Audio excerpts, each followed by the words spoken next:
Au nom du Père et du Fils et du Saint-Esprit. Amen. Bonjour. Réussir sa vie aujourd'hui, c'est performer sur tous les plans, professionnels, personnels, familial et amical, sportif et artistique. Le but est d'avoir de nombreux projets, de les mener jusqu'au bout, sans échouer. Tout y passe, du boulot à la famille en passant par les vacances aux quatre coins du monde. Pourtant,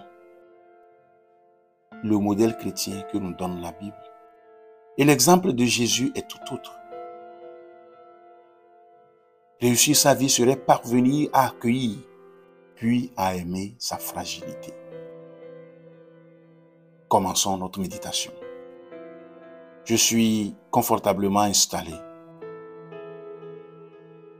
Je commence par déposer mon cerveau et par habiter pleinement mon corps et ce qui me rattache le plus facilement à la réalité et au moment présent.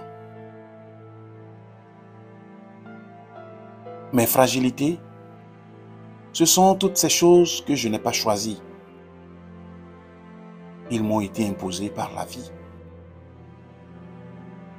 Ces lieux où je ne suis pas performant, au contraire, je me sens faible, handicapé ou encore nul, bon à rien. Cela peut être un souci de santé qui me pourrit la vie, un défaut que je n'ai jamais réussi à régler, un échec difficile, un événement qui m'a blessé et dont je ne me suis jamais vraiment remis, et bien d'autres choses. Quelles sont mes fragilités?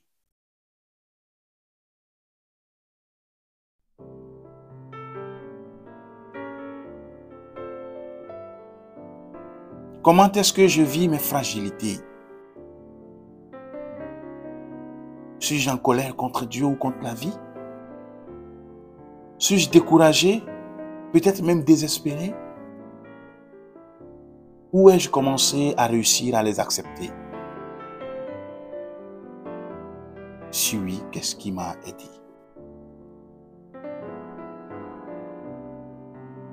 Jésus dit dans l'évangile de Marc, ce ne sont pas les personnes en bonne santé qui ont besoin de médecins, mais les malades. Je ne suis pas venu appeler ceux qui croient faire la volonté de Dieu, mais ceux qui se reconnaissent pécheurs. Et l'apôtre Paul d'ajouter, je préfère donc bien plutôt mettre ma fierté dans mes faiblesses, afin que la puissance du Christ fasse en moi sa demeure. Lorsque je suis faible, c'est alors que je suis fort.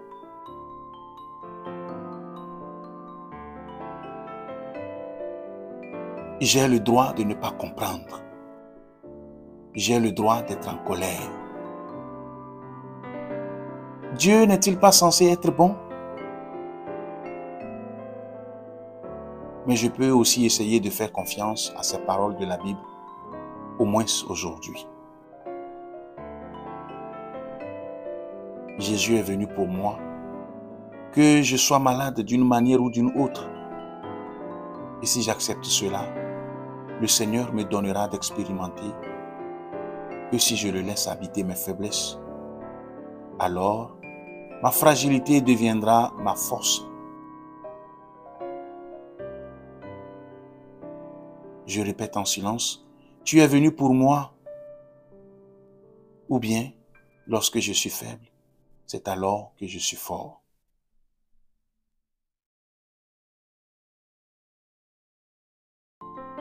J'élève ma voix maintenant vers le Seigneur en disant, Seigneur mon Dieu, mon unique espérance, exauce-moi.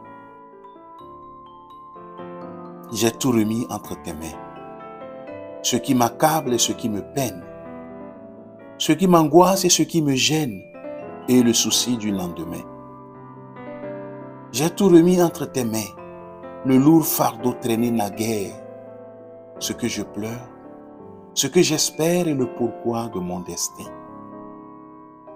Que ce soit la joie, la tristesse, la pauvreté ou la richesse, et tout ce que jusqu'ici j'ai craint.